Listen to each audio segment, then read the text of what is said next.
New Thought Media Network proudly presents Having Courageous Conversations, where real talk dives deep. Each week we go beyond surface talk.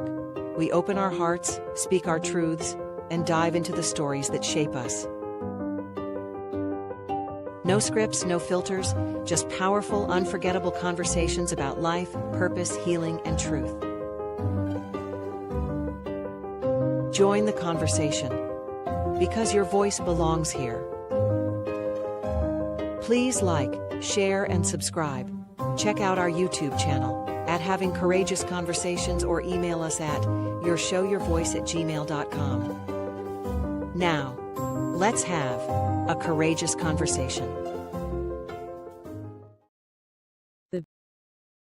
The views and opinions of our guest and hosts do not necessarily reflect those of New Thought Media Network, or any organization we may be affiliated with. Here at New Thought Media Network, we welcome freedom of speech and courageous conversations. There are many topics that can be difficult to navigate. Challenging the status quo and engaging in lively debate is important to expanding our understanding of one another, and life in general. Creating a peaceful world doesn't happen because no one disagrees, it happens from a willingness to understanding one another. In our programming, we strive to expand consciousness and assist people in creating remarkable lives. Your comments are welcome at info@ntmedia.org. Welcome to today's episode of Courageous Conversations. Our theme is Transition as Sacred Thresholds, Bridging Change with New Thought Wisdom. Life is full of endings, uncertain in-betweens, and new beginnings. And while these moments can feel daunting, they also hold profound opportunities for growth. I am Cheryl Rogers, and I'm delighted to be here with my wonderful co-host, Mark Dupuis. And together we'll be guiding this conversation with Reverend Dr. Tynya Beverly, who will lead us through William Bridges' transformation model of transition, illuminated by the wisdom of New Thought philosophy. Thank you, Cheryl. And I'm happy to introduce Reverend Dr. Tynya Beverly, who is a poet, author, staff minister at the Center for Spiritual Awareness.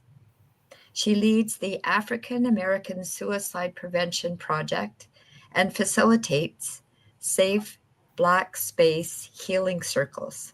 Wow, so much to talk about. A retired chief learning officer for the state of California, she now cultivates healing through spiritual leadership, social justice, farming, and creative retreats. Thank you for joining us today. It's a pleasure to be here. Yeah, Now, and what a powerful woman Reverend Dr. Tynya is, that I'm so grateful I got to speak to and hear her speak at the Association for New Thought Network conference. So tell us a little bit more on this topic. Yes. I love talking about change because I think change, if we begin to understand it, it is absolutely liberating. And for those of us who are in new thought, we can sometimes get pulled down by the daunting feeling about changes in our life. But if we had a different framework on this, I suspect that we would give ourselves a little bit of grace as we move through some of this. The one thing that I want to share is that change is inevitable. It's a part of our life. And so it's amazing to me how we kick and scream and resist when changes come about.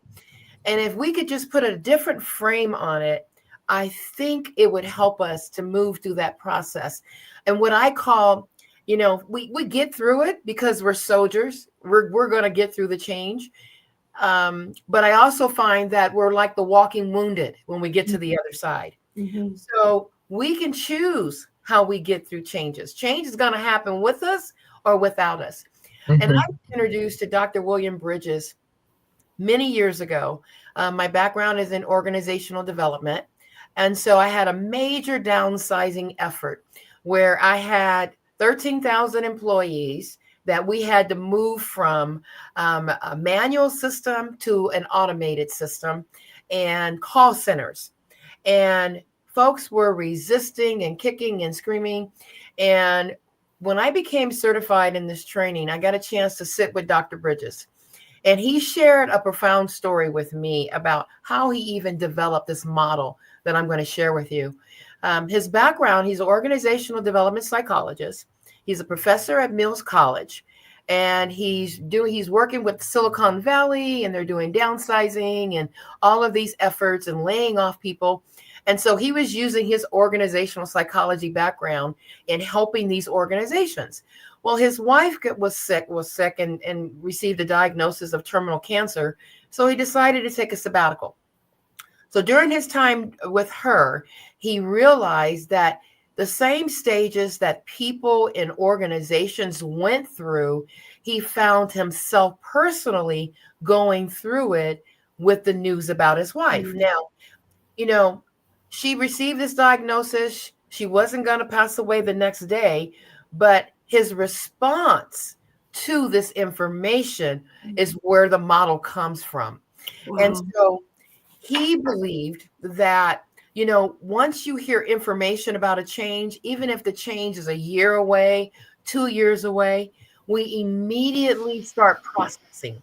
We immediately start trying to figure it out. And folks will say, but you got plenty of time for that. But inside, there's a response going on.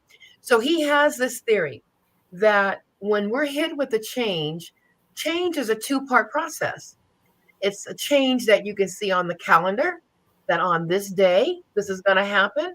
But then there's also an internal response that's happening to us, a psychological reorientation that happens to us. And he says the transition is what he calls it. He says it comes in 3 phases. There's an ending, there's a neutral zone, and then there's a new beginning. Mm-hmm. The ending means that you have to decide, I'm hit with this change, and it could be a wanted change or an unwanted change. And this is important because often people think, well, it's a change that I want. I want to have a baby. I want to get married. I want a new job. But we don't realize that we still have an internal adjustment process that has to happen. So he says this is what happens to us. We have to end before we begin. Is that new information? Most of us, when we're hit with a change, I want a new beginning, right? But he says, no, we have to stop doing something before we start doing something. And if not, we move into that new season with all of the baggage from the old season, right? Mm-hmm. So his model goes like this. He says, there are endings. So something is over, something is finished, and we have to stop doing it. And what happens is we're hit with grief, right? We don't think about change and grief, but if you have to stop doing something, you may equate that to loss. And, when we worked with automation and people had to stop doing the work that they were doing, their identities were tied to being subject matter experts. Who would have thought that would have been something that people would resist or not want to give up and grieve? And then he says, after you realize, okay, this chapter is over, this chapter is finished, then there's this awkward place. He calls it the neutral zone. It doesn't feel so neutral. Feels like the twilight zone, if you ask me. Mm-hmm. You're in between systems, in between the old way of doing it and the new way. So this could be a divorce. This could be a death. This could be your kids moving out of the house, right? It could be getting married. Oh, yes. And think about that. So when you get married, that's a wanted change, right? For most of us, it's wanted. And so think about, what do you have to give up because of that change? What do you think? What do you give up? Well, it's interesting for me because when I got married, I actually went through an identity crisis. I wasn't Cheryl Handley anymore. I was now Cheryl Rogers, and I was Kevin's wife. Yes. And I literally had an identity crisis, and I only realized that, in hindsight. Yes. Yes. And that's where the grief comes in. Mm-hmm. So although it's you wanted to get married, you didn't realize what you had to give up. Yep. Right? Yep. And that's what happens in most of these changes. A friend of mine recently had a baby, and I had to have this conversation with her. She says, I feel like an alien has taken over my house. Mm-hmm. It's all about the baby. Everything is the baby, And I said, okay, I had the conversation. Well, what are you having to give up because of this? Mm-hmm. What chapter is over? But also we can embrace, what new chapter are you embracing? Right?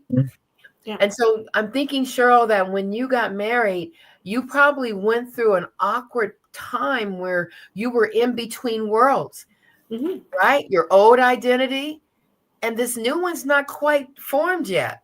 Yeah. And right. And Yeah. so it's uncomfortable. Yeah. And that's the neutral zone that he says that most of us, especially as adults, we want to get to the new start. We don't Mm-hmm. want to spend time in the unknown. And here's the interesting part about the neutral zone. He says there's two sides to that part. The first side is chaotic and lacks direction, but the second side is creative. You see, and you're starting to let go of your old world, and you're starting to create what your new world is going to look like. Mm-hmm. But you have to be okay with being uncomfortable for a little bit of time, right? Yeah. Before you get to that new beginning. When you were talking about new beginnings or things that are new, I smiled because Cheryl and I were just having a conversation.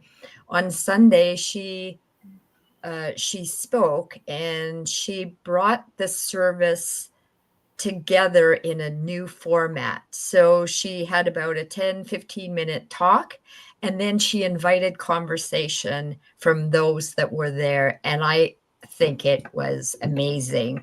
And Cheryl was uncertain on how it came through, I guess. And I said something about, wow, change, shaking things up a bit, I think is awesome, because otherwise we keep doing the same thing, right? And yeah. And also think about those folks that like to do it the same way all the time. And we come in and we change something, right? Exactly. And these folks have been viable team members, participating in our organizations. Then all of a sudden they're withdrawn. All of a sudden they shut down. And you think, I've done something wonderful. It's a great change, right? But people in our organization, some of them are comfortable with doing it the same way. So there's a process that those of us in leadership need to be able to honor where everyone is in the process. Right. Yeah. So this is something we decided to try out on the 5th Sunday of every month. So it's not a complete change, but it's an introduction to something different, and to see how that goes. But exactly, some people will be comfortable and some people won't. And it's going to be interesting, because suddenly when you start, you do something the following weekend that's in their comfort zone, that might even take away from what they actually enjoyed in the previous week that was different, because now I'm comfortable, right? Yes, exactly. And so I share the model, the 3 phases, the endings, the neutral zone, and then you arrive at a new beginning. You see how that happens? Yeah. But there's some work that has to happen before you get to that new beginning. Yeah. And I like to lay over new thought principles when I'm talking about this model, because it begins to make sense. Because when we talk about endings and letting go, whether we're talking relationships, habits, identities, whatever that is, if you look at it through a new thought lens, release is not loss. It's a clearing of space for divine intelligence to work. Beautiful. Right? If we look at change from that perspective, that there is something, expansion that is happening right now. And if it wasn't because of this change, I wouldn't be going through this right now. How many times do we're hit with the change and we're like, oh no, I'll never get through this. And then when we get through to the other side, you look back and you go, wow. Yeah. Transformation. Yeah, right? Absolutely. I really believe that in order to grow and learn spiritually, change is required. Yes. Right? Exactly. Mm-hmm. And if we can begin to name the change, we can begin to do something about it. Now, the tools that we use are our basic spiritual practices that we use on a daily basis are the same tools that we're going to use to get through change. It's asking those questions about, all right, I've named the ending. Okay, but what chapter is over for me? What do I have to stop doing? And maybe you're journaling about that. Maybe you're praying about that or meditating about it.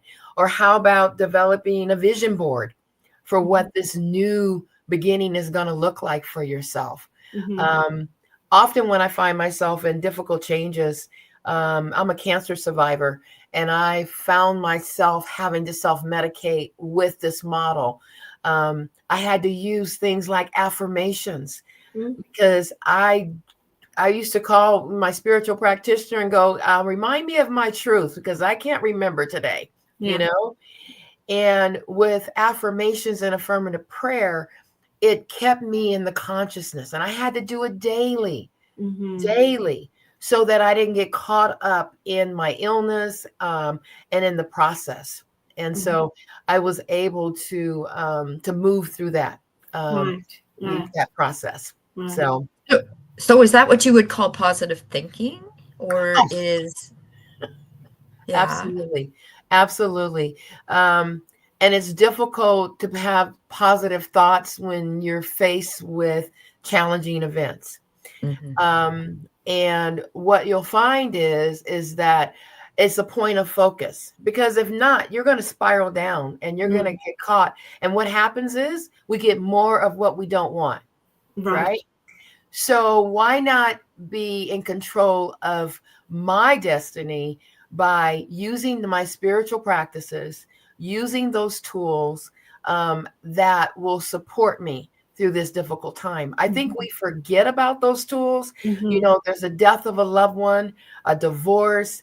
When people come to me for prayer, it's almost like they've forgotten everything, because change disrupts the flow of your life.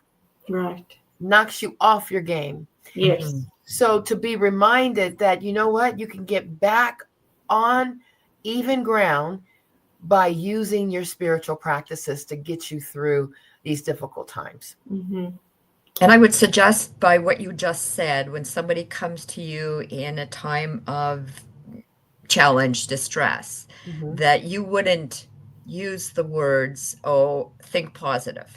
Oh, no. I would, based on what you were saying a minute ago, I think you would talk them through the steps. And I have a bit of a hackles going up because it's often used very lightly. Oh, just think positively and everything will be just fine. Can you explain a little bit more on how you would?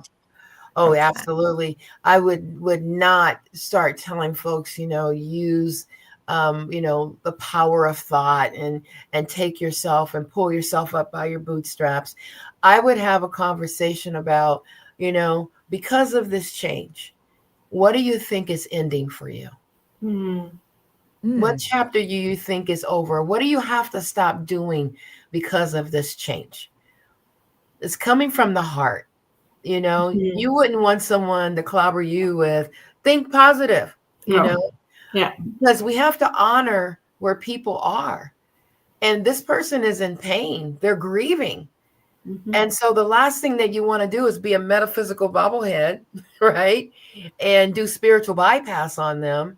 and act like what they just said was not real. You know, we have to stay in the feeling part, because when we skip over the feelings, that's where we wind up packing our bags full of all that stuff. And we wind up at the new destination with these pack bags. And then someone says something and the lock pops. And then they get it. All of it. Right? And it's just unresolved change. It's just, we don't spend time. We're in a let's do it society. There's no time for you to process your change. Yeah. And then think about it. Most of us go through more than one change at a time. And so to be able to unplug and process, I mean, the big ones, people give us that grace, you know, if you lose a loved one or something. But when you lose a job or you're going through a divorce, people seem to, you know, the compassion is not there when they're saying, oh, you'll get over it. Oh, it'll be better.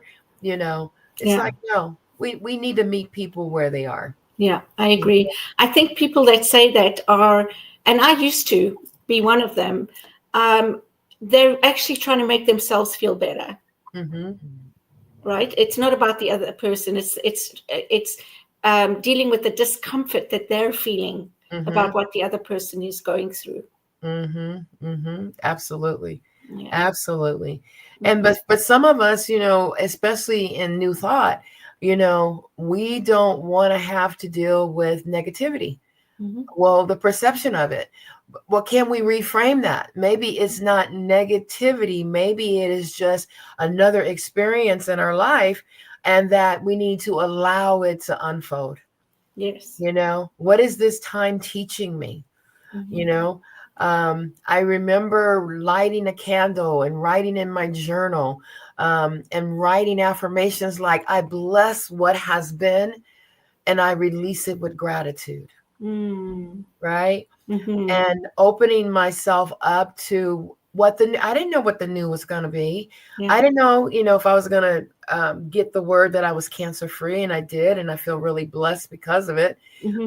But I also went through the cancer journey with friends who did not make it. Right. You know, and so there's no way that I would tell them to think positive. No. You know, as I meet people where they are, and in this process, just allow it. No matter what it looks like, I bless it. No matter what it sounds like, I don't try to block it. If it's anger, and that's where you begin to understand, you know, those old models that we've heard many years ago, like the grieving process, the cycles of grief, right? Well, when you're dealing with change, those cycles are real. Yeah. You know, when someone has lost something, you know, they may be angry. They may be in denial. You know, they may be disorganized or be in, you know, depression.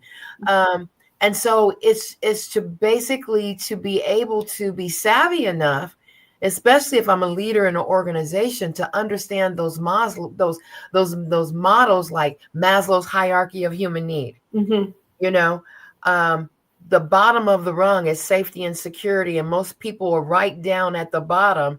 And then here I come along, and I want to do We Are the World, Kumbaya, social belonging. So does it fit? No. So my communication has to be that way as well.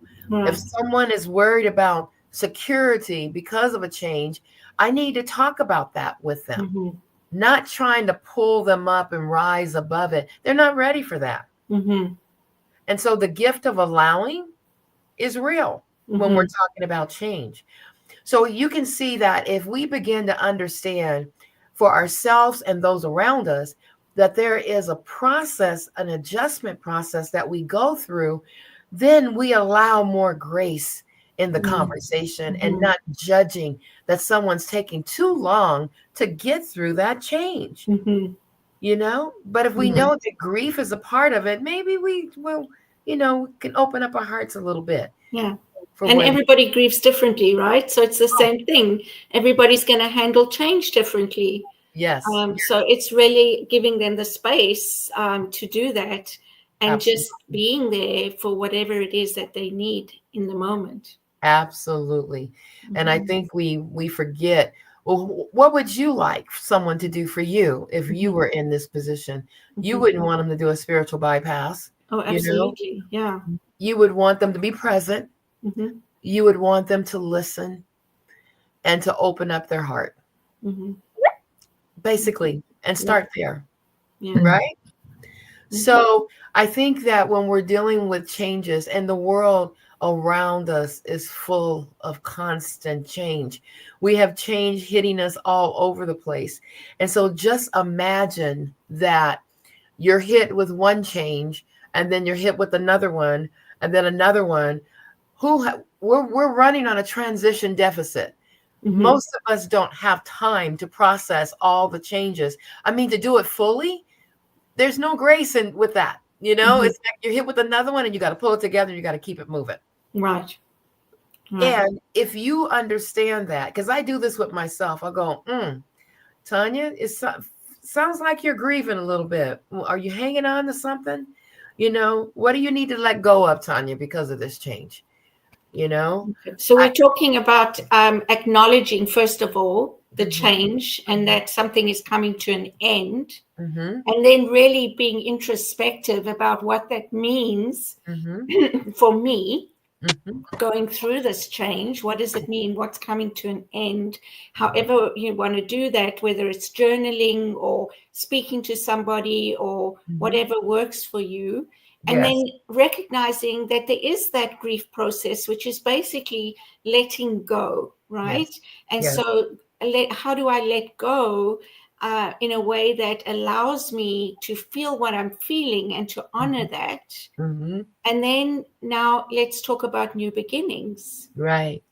So after you've done all this work with the grief and the endings and the letting go, or how about being in the mystery, in that middle zone, in the neutral zone? I think Jesus called it the wilderness, right? That 40 days and 40 nights. Ayala Van Zant, she called it the meantime, the in-between time. Between the time you claim it and the time it shows up. We're talking about faith of a mustard seed, right? Yeah. So after you've gone through that and you've gone through the chaos, you've gone through figuring out who am I now because of this change, and you've gotten to the creative process where you're co-creating what the new beginning is going to look like, and you sort of arrive at this place. But before you arrive at the place, there is another process that you may go through. Is in that neutral zone, you may have to redefine what your life is and what it looks like. You may have to replace some things, or you might have to relinquish some things. You might have to let some things go so that by the time you arrive at the new beginning, it's just sort of like a checklist. You're like, I've made it, I'm looking back over my shoulder, and you're kind of examining what you did. Right. So visioning practice, affirmations again, or some of the things, some of the tools that you would use, and reflection. I have an acronym that I use. I call it the ATM account. And my ATM account is affirmative, treatment, affirmations, and meditation. Those are the things that I use. And I say, maybe I need to take a withdrawal from my bank account today. And it's usually one of those. And so by the time you get to a new beginning, you have developed spiritual practices that are working for this season. And that's another thing is keep in mind is our spiritual practices are only as good as our current level of consciousness. So, absolutely. Right? So on that note, because there's so much more to talk about now, going into spiritual level of consciousness, we're going to take a short break right here. Don't go away. Marg and I will be back with more of the conversation with Reverend Dr. Tynya Beverly in just a moment.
Please help us say thank you to our organizational sponsors, including the Hepperlin Foundation, Affiliated New Thought Network, International New Thought Alliance, Science of Mind Archives and Library Foundation, Center for Spiritual Living Denver, Center for Spiritual Living Midtown, New Thought Philadelphia, Planned Happiness Institute, Summit Center for Spiritual Living, One Heart Retreats, Center for Spiritual Living on the Lake, Unity Spiritual Center, Kitchener, Om Center for Spiritual Living, La Mesa, Satya Center, Center for Spiritual Living, North Jersey, Unity of Savannah, and Center for Spiritual Living, Seattle, as well as all of our individual donors.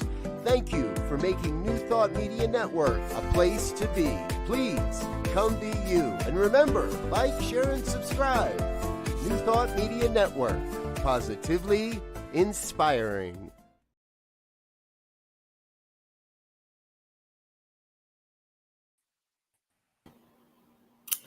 Thank you for staying with us. Cheryl and Mark here again, and we're excited to pick up where we left off with Reverend Dr. Tynya Beverly.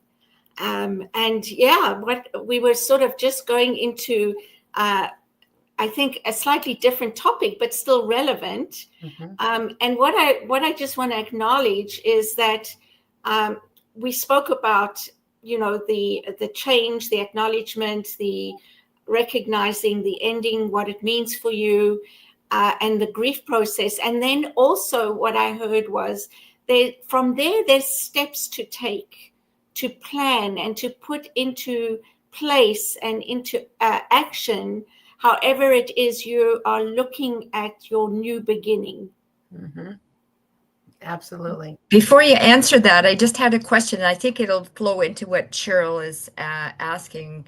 We've talked about major, like a marriage, a divorce, grieving over a lost one. Does this also daily? Do you do this practice on a daily basis, because we change daily? So is it a big one or a little one? Does it matter, the process? I don't think it matters. I don't think that you're whipping out your workbook when you're processing. I think what it is you're putting that frame over the situation. And so I don't, when I'm talking to someone, I'm having a conversation with them. We're not sitting down like we're in a workshop, if that makes sense. Mm-hmm. We're able to talk through where they are and where do you want to be, in this process, and using the practices, visioning practice, affirmations, community support, mentorship, accountability partner are some of the areas. And then maybe it's reframing my thinking about divine order, and what that means, and expanding my worldview around where I see myself, moving in the next season.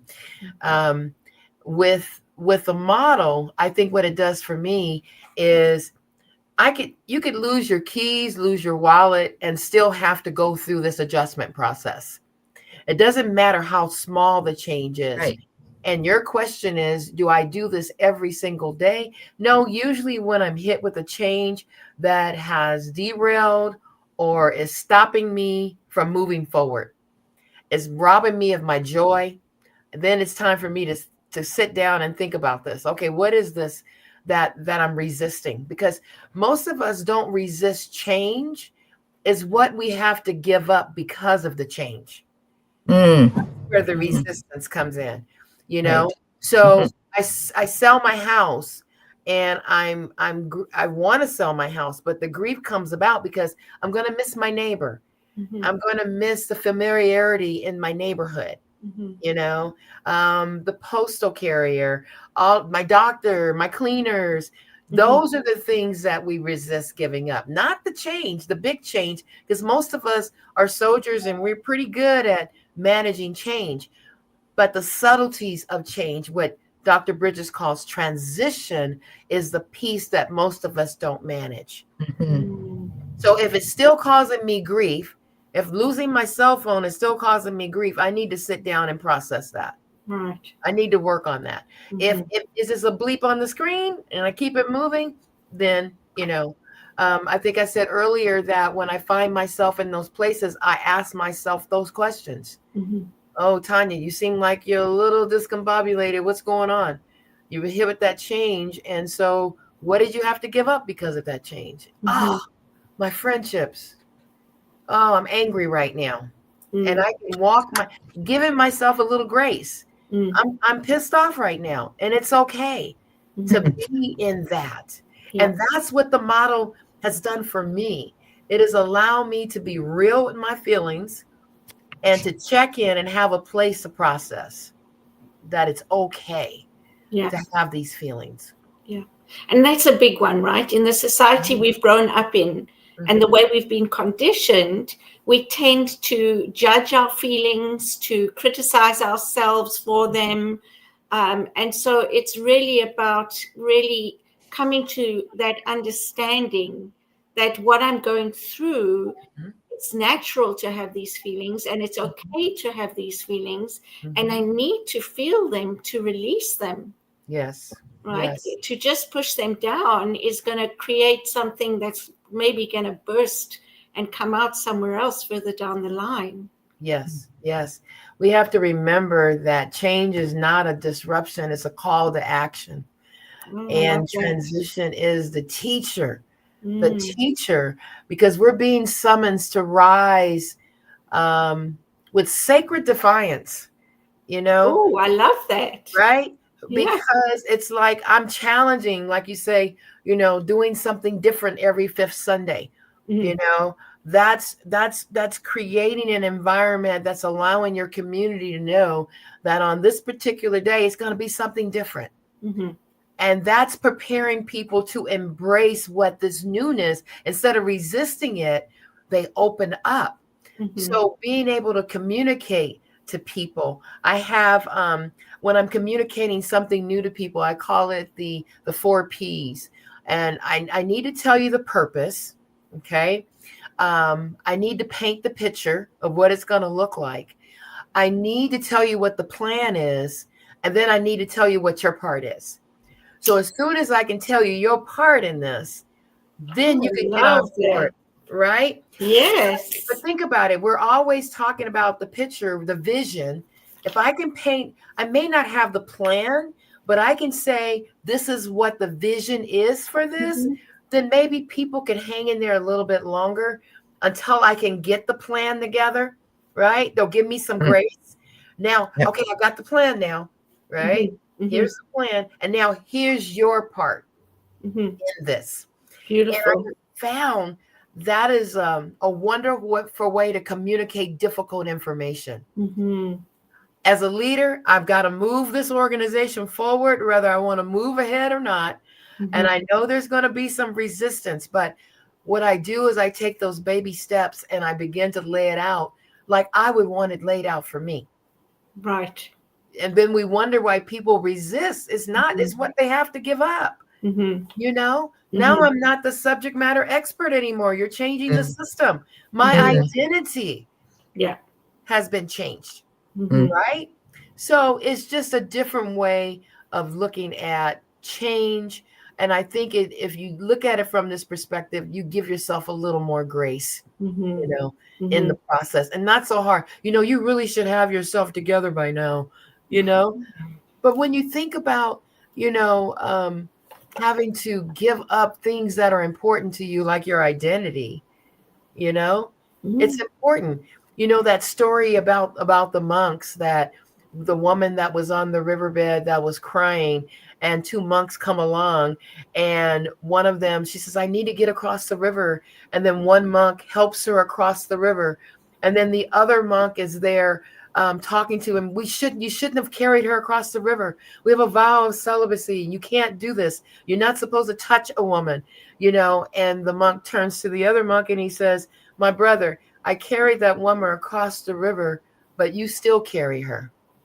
Wow. You still carry her. Yeah. And how many things do we carry like that? Well, we could just lay them down right by the riverside, okay, and leave them there because they're not ours to carry anymore. So what do I have to let go of? Got to let go of something, honey, or you're going to be walking wounded by the time you get to the end of the journey. Right. Yeah. And it's not pretty. Yeah. I am so glad this is recorded. Blessed be. Just saying. Yes. Just saying. Repeat. Well, and it's so interesting because I think the same thing is said for anyone who's going into ministry. Yes. Right? Yes, absolutely. It's the same kind of process. Right. I thought you were going to say menopause. Well, that too, honey. Yeah, exactly. That too. Well, think about it. You know, some of the things that I tell people when you're especially in that neutral zone are things like protect your peace, right? Don't engage in things that don't add value to your life. This is your time of reflection, and choose silence as power. You know, it's not a negative thing. And then let go of what no longer serves you. Lighten the load. And we don't do that. We carry everything and the new stuff. Yes. Is that different? How heavy that is? Yeah. It just is way, way, way too much. So when people say, well, what does change have to do with it? Change has everything to do with it. If you don't process, because it will process you. Right. Guaranteed. Yeah. And you said something in the beginning that it's a choice, right? How you deal with things is a choice. And so it's also about our perception of things and maybe shifting that perception to recognize that, you know, change is not a bad thing. It's just something that we all experience on a daily basis, just like death and birth, you know, and all these things. And so let's talk about it and let's manage it in a more what is the word? In a way that acknowledges us as a person and allows us to go through the process the way we need to. Right. When I hear someone saying something negative, I'll say to them, can you put another frame on that? Oh, I love that. Yeah. If you could reframe that, what would that look like? And have them do it, you know, versus me reframing for them. Because the discovery because transition is a personal journey. As much as I want to help you through it, I can't. Yeah. Because you're looking at that change through your filters, through your life experience. I can't give you my consciousness. Right. And so if people begin to see it from that perspective and they can reframe it, that I do have the power to reframe this. I do have the power to look at this from a different view. Right. I can allow it to eat me up, or I can be in a place of allowing and being open and willing, those kinds of words, you know? Yeah. Okay. What is this change teaching me? Yeah. Instead of shutting down and then, you know, getting stuck in anger, because we can get, you've seen people stuck there for years. Yeah. For years. And how do you get unstuck? Well, it goes back to what you believe. It's your belief system. And if you believe that something's happening to you and the world is got it in for you, guess what? You're right. Right? You're going to be right. You're powerful beyond belief. Exactly. Yeah, exactly. And that's the most interesting thing is some people will say, you know, I've been asking for this for so long and it hasn't arrived, and you know, this, that, and the other. Well, what's the thought behind that? Because if you're saying it hasn't arrived and I'm waiting for it, you're going to continue waiting for it, and it won't arrive. Well, I suspect when someone says it hasn't arrived the way they want it to arrive. The way they think it should. Yeah. Right? Yeah. Or just honoring the blessing that is before us, that this, it didn't happen the way I wanted it to, but it happened the way it was supposed to. Right. Yeah. And so when I'm looking at it, it's like, well, I never would have thought of it that way, but okay, that expands my worldview. Yeah. I've got a whole different perspective. So it's allowing and embracing what is versus. And I think you spoke about consciousness, the level of consciousness. Yes. Right. Yes. And so there is a maturity, a level of spiritual maturity to be able to understand that and to be able to go there, right? Whereas sometimes we get in the way of ourselves when we're not at that level, we're not ready to go to the next step of processing what it is we have as a gift in front of us to process. Right. Exactly. I say that we're only as good as our current level of consciousness. And I say that because sometimes we think that we process the change and we're good with it, right? We're finished with it, especially the big ones like death. And then all of a sudden you're growing along and you're going through transformations and you're expanding and you're on the spiritual quest and you're discovering who you are. And then all of a sudden that change that you went through years ago, guess what? You got a new level of awareness and consciousness that now you got to process that change through that. Right. Yeah. Right. Yeah. And so you're absolutely right, is that, the consciousness is only where you are currently. That's it. And don't think that it's over. No. We're evolving. Yeah. Thank goodness. Exactly. So. Yeah. I did a talk a little while ago about, instead of seeing, change, see it as an evolution. Because it is a way of our evolving, our consciousness, our way of looking at things, our way of experiencing things, all those kind of things, because that's how we become who we are in this moment. Yes. Absolutely. And I hope that, the listeners, Dr. Williams' book is Personal Transitions, Making Sense of Life's Changes, to discover that and to be able to give themselves another tool that will allow them to process life in general, And I think that's what Dr. Bridges gave us. He gave us a framework to navigate change, and be and allow ourselves to be okay with what's going on, and not try to block it. Look at it from a spiritual sense, is that, if this is where I am, then okay, what do I do with what I have? Right. Beautiful. Yeah. Beautiful. So tell us about your book. Oh, yes. My book. Well, the latest book is Dancing in the Key of Life, Words That Hug the Heart.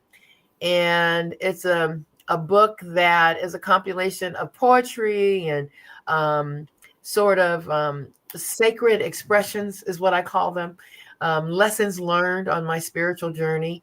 And so that book is definitely an eye-opener. It talks about peace. It talks about life in general. And so you can get the book on Amazon as well.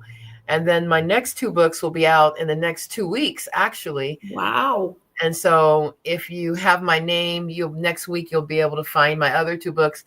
The next one is The Wind in My Braids, Voices of My Roots. And it's about ancestral wisdom that I've learned from my ancestors. And then the next book is I Have Something to Say, Dropping Knowledge, Raising Spirit. So definitely more to come. Beautiful. I love that.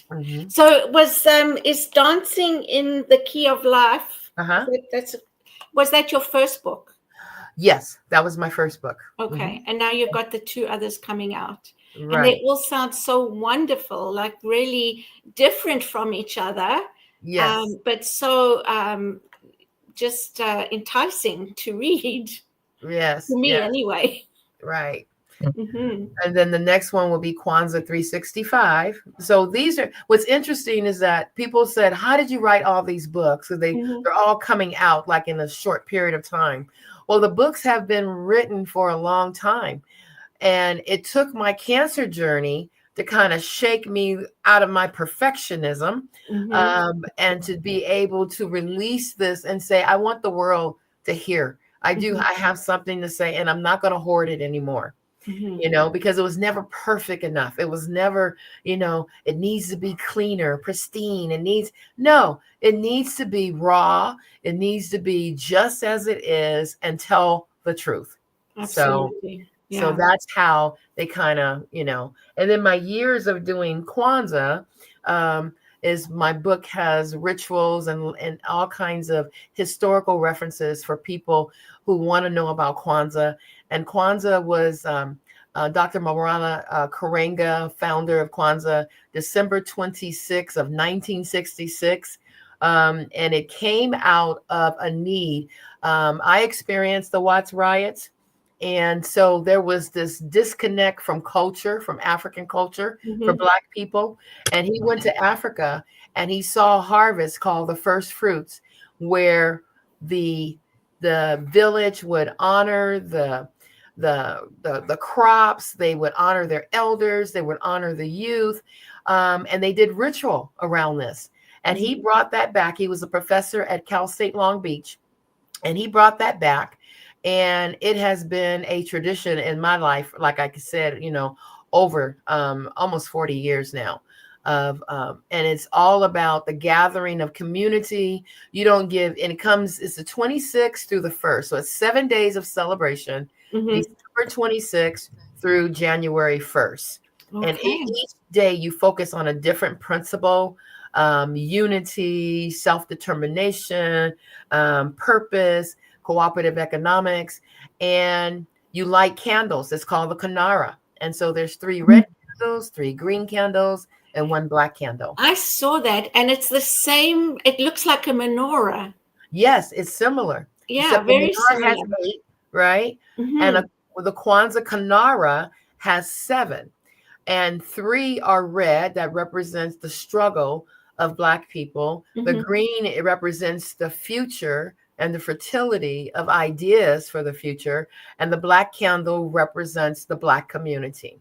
Wow. Yeah. Beautiful. Thank you for sharing that. Sure. I didn't know that, but I did.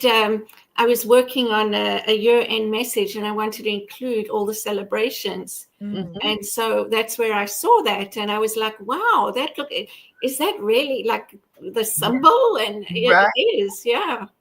Yeah. Well, a lot of folks don't know about it, but I think folks are awakening to it. Yes, And they're like, wait a minute, I heard something about that. Tell me more about that. yes, And so definitely. when I get that, the opening is there for me to share, that there is. And I let people know it's not a religious celebration, it's a cultural celebration. Yes, Right. yes, yeah. I love that. That's beautiful. I think that's important to Can celebrate you our just cultures. tell us a bit about your spiritual center? Yes, the Center for Spiritual Awareness in West Sacramento, California. We call it Ground Zero for Love. And we have a very diverse community where we have 300 to 400 members in our community. Yep, the Church Love is building. That is us. We have an awesome children's ministry. We have a praise and worship ministry, great choir, wonderful pastor, and we have a big social justice ministry that includes racial healing. It includes our white affinity group. It has the Kwanzaa is a part of that. We have Authentic Voices, which is a diversity and inclusion diversity readers theater. And so you can go on the website at csasacramento.org and you can find out about a lot of our activities that we're involved in. I am a social justice farmer. And so I set up a farm stand at my church every Sunday from what's left over from our farmers markets. I have a list of 20 cooperative farmers, and they gladly allow me to pick up their their produce that they're not able to sell, can't sell, or have too much of. And then I'm able to give that back to my community. And I realized that even in my church, which it's an abundance center, we still have a food desert in my community. And so I'm teaching people how to grow. I'm teaching families how to grow, and using what we do in growing and transferring that into life skills. The planting, the plucking up, cultivating, all of that. Oh my gosh, that sounds so wonderful. Cultivating community. I get it. Cultivating community. Yes, absolutely. Absolutely. There's a place for everyone. So we love it. Sounds wonderful. And it sounds like you're doing such amazing things, Reverend Dr. Tynya Beverly. Yes. It's such an honor to have you on the show. Thank you so much for saying yes. Oh, thank you for asking me. Oh, when I was talking to you, I knew I had to ask you. And you just proved today what a powerhouse you are. Wow. So if there was one thing you wanted to leave our listeners with today, what would that be? I would say for people to carry your joy forward. Stop allowing the world to snuff out your joy. Allow joy to be the priority. Put joy on your calendar. Put joy all around you, because I think it's going to be one of the things that's going to be able to pull us through what we're experiencing right now. Beautiful, beautiful. Yes. And in closing, Mark, do you have anything you would like to share? Just okay. I'm going to say, press play. Press play. Listen again. Pardon me? Are you saying listen again? Exactly. Go to the YouTube station and play this awesome recording again. Absolutely. Just packed with information. So packed with information. Thank you so much, Tynya. Yes. You're so welcome. Thank you. Yeah. So as we've discovered today, transitions are not simply challenges to endure. They are sacred thresholds inviting us into deeper wisdom and renewal. By embracing endings, honoring the neutral zone, and stepping boldly into new beginnings, we can transform change into a path of empowerment. And thanks again, Reverend Dr. Tynya. We will certainly be in touch and invite you next year, because I know you have a lot more to say, and we would love to hear about some of the stories in your books. Okay. So I would love to share them.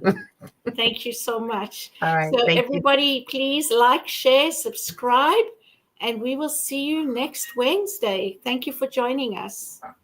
Bye.